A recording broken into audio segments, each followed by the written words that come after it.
Ce que nous allons voir dans la partie suivante du cours de chimie numéro 3, c'est que les différents groupes caractéristiques que nous avons présentés dans la partie précédente se retrouvent dans un grand nombre de molécules qui interviennent dans la chimie du vivant. Molécules que l'on peut elles-mêmes classer en différentes familles. Première famille des molécules de la chimie du vivant, ce sont les glucides, qui constituent la première source d'énergie de l'organisme. Les glucides qu'on appelle aussi plus communément les sucres. Et comment savoir avec le nom que nous sommes en présence d'un sucre? Le nom est souvent évocateur car il se termine en général par le suffixe ose. Vous connaissez évidemment le glucose, le fructose, le saccharose. Toutes ces molécules dont le suffixe est ose, eh bien, sont des sucres. Les sucres qui sont naturellement synthétisés lors de la photosynthèse, les végétaux font réagir le dioxyde de carbone et l'eau sous l'influence de l'énergie solaire et forment ces sucres qu'on appelait auparavant les hydrates de carbone, parce que finalement la formule générale d'un sucre pourrait être une formule du type CXH2OY, Y molécule d'eau qui entoure X atomes de carbone, d'où le nom hydrate pour eau et carbone pour carbone. Et évidemment, ça se fait avec fabrication et synthèse de dioxygène. Cette formule des hydrates de carbone n'est pas à connaître, hein. C'était juste pour vous montrer qu'effectivement, c'est le nom qu'on donnait avant au sucre, c'était bien hydrate de carbone. En tout cas, ce qu'il faudra connaître, c'est que la famille des glucides se décompose en deux sous-familles. Première sous-famille, la sous-famille des oses. Comment savoir que nous avons un ose ou l'autre sous-famille qu'on appellera un oside? Eh bien, les oses, ce sont les sucres qui sont non hydrolysables. C'est-à-dire que si on rajoute de l'eau sur un ose, eh bien, l'eau ne cassera pas, oui, ne cassera pas finalement notre ose en entité plus petite. L'ose ne subit pas donc d'hydrolyse et donc c'est ce qui va les caractériser. Ce qui va les caractériser aussi, surtout ces oses, c'est que ce sont des petits sucres, des sucres qui ne contiennent qu'entre 3 et 7 atomes de carbone, qu'on peut encore d'ailleurs décomposer en deux sous-familles, si on peut dire, les aldoses et les cétoses, s'ils appartiennent à la famille des aldéhydes ou des cétones. J'ai pris l'exemple du glucose qui existe sous une forme linéaire, mais également sous une forme cyclique. Si on regarde la forme linéaire du glucose, qui est la forme de gauche, eh bien, on constate qu'on a tout un tas de groupes hydroxyles. Ça, c'est quelque chose qui va souvent caractériser d'ailleurs les oses et les osides, les sucres de manière générale, un grand nombre de groupes hydroxyles. Et aussi donc un groupe carbonyle, ici, c'est double liaison O, mais qui est placé à l'extrémité de la chaîne carbonée, euh, à l'extrémité donc de la chaîne carbonée qui est dessinée ici. Et donc c'est bien ce qui caractérise la famille des aldéhydes. Donc le glucose peut être caractérisé comme étant un aldose. Vous verrez l'an prochain qu'il y a une réaction possible entre ce groupe carbonyle et un des groupes hydroxyles qui fait que la forme linéaire du glucose peut se cycliser et donner la forme de droite, dans laquelle on retrouve évidemment tout un tas de groupes hydroxyles que j'ai entourés en vert, mais vous voyez que je n'ai pas entouré en vert ce groupe hydroxyle, car pour moi il ne caractérise pas la famille des alcools pour celui-ci, car ce groupe OH, il est attaché à un carbone, il faut imaginer qu'ici j'ai un carbone, et que sur ce carbone, j'ai une autre chaîne qui est une chaîne de type OR. J'avais qualifié OR, vous vous souvenez, dans le chapitre, dans le paragraphe précédent, un carbone donc, sur lequel il y a et un OH et une chaîne de type OR, puisque sur ce O, il y a du carbone hein, qui est attaché. Eh bien, un carbone qui possède ces deux groupes attachés à lui, eh bien, on appelle ça, ça caractérise en tout cas la famille des hémiacétales. Donc, dans cette forme cyclique, j'ai quatre groupes hydroxyle caractéristique de la famille des alcools et j'ai un groupe ici hémiacétal. Prenons maintenant l'exemple du fructose. Le fructose, lui également, dans sa forme linéaire, possède tout un tas de groupes hydroxyles caractéristiques de la famille des alcools, mais cette fois-ci, le groupe carbonyle C double liaison O n'est pas placé en bout de chaîne, il est coincé entre le carbone numéro 1 et le carbone numéro 3, donc un groupe carbonyl coincé entre deux carbones caractérise la famille des cétones. Et donc le fructose pourra être caractérisé comme étant un cétose. Et vous voyez qu'il a que 6 atomes de carbone, donc c'est bien un ose, c'est un petit sucre.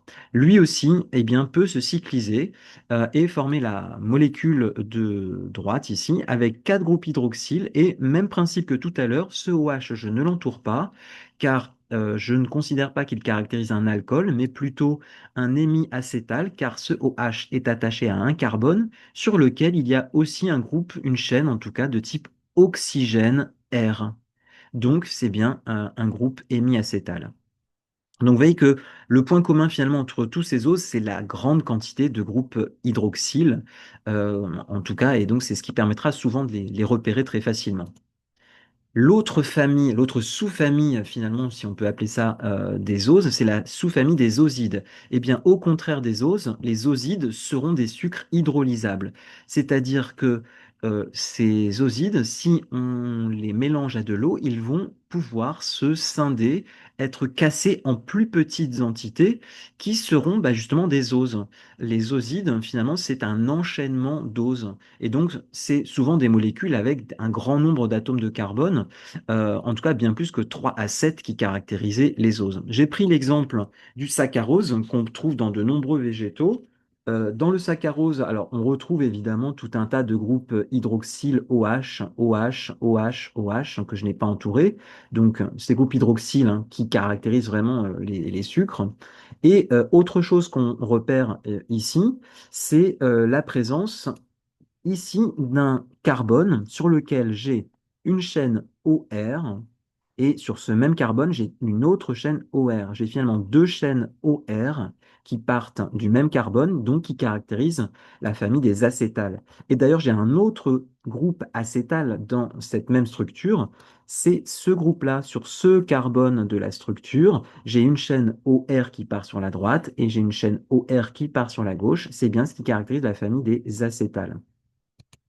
Je parlais de l'hydrolyse de ces osides. Eh bien, par hydrolyse, si on mélange le saccharose avec de l'eau, eh bien, on constate qu'il se forme du alpha-glucose et du bêta-fructose. Il faut juste imaginer, d'ailleurs, si vous regardez bien les deux morceaux ici qu'on a dans le saccharose, les deux parties du saccharose, imaginez que vous coupez en deux à cet endroit-là et que cet oxygène, en le mélangeant à H2O, bah, ça fait que finalement, si j'ai un oxygène et H2O, j'ai deux oxygènes et deux hydrogènes qu'on retrouve ici. J'ai un OH et un OH, hein. Finalement, ce OH et ce OH que je retrouve ici, eh bien, c'est cet oxygène plus l'eau. Donc, on voit bien que le saccharose est un oside car l'eau permet de le scinder en entités plus petites qui sont des oses. J'ai pris un autre exemple qui est ensuite le maltose, un sucre qui apparaît lors de la germination des grains d'orge et de maïs. On a une structure quasiment similaire, sauf qu'ici, vous voyez, on a un cycle à 6 atomes, alors qu'ici, on avait un cycle à 5 atomes. Donc, pareil, on retrouve tout un tas de groupes hydroxyles ici, donc OH, OH, OH, OH, qui caractérisent vraiment les sucres. Mais surtout, on retrouve ici un carbone qui porte une chaîne OR qui part sur la droite et sur ce carbone, j'ai aussi une chaîne OR qui part sur la gauche. Donc, un groupe caractérisant la famille des acétals. Par contre, j'ai ici un autre groupe.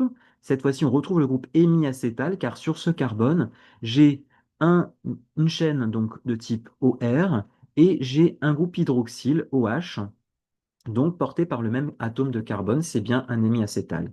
L'hydrolyse du maltose va cette fois-ci conduire à deux glucoses.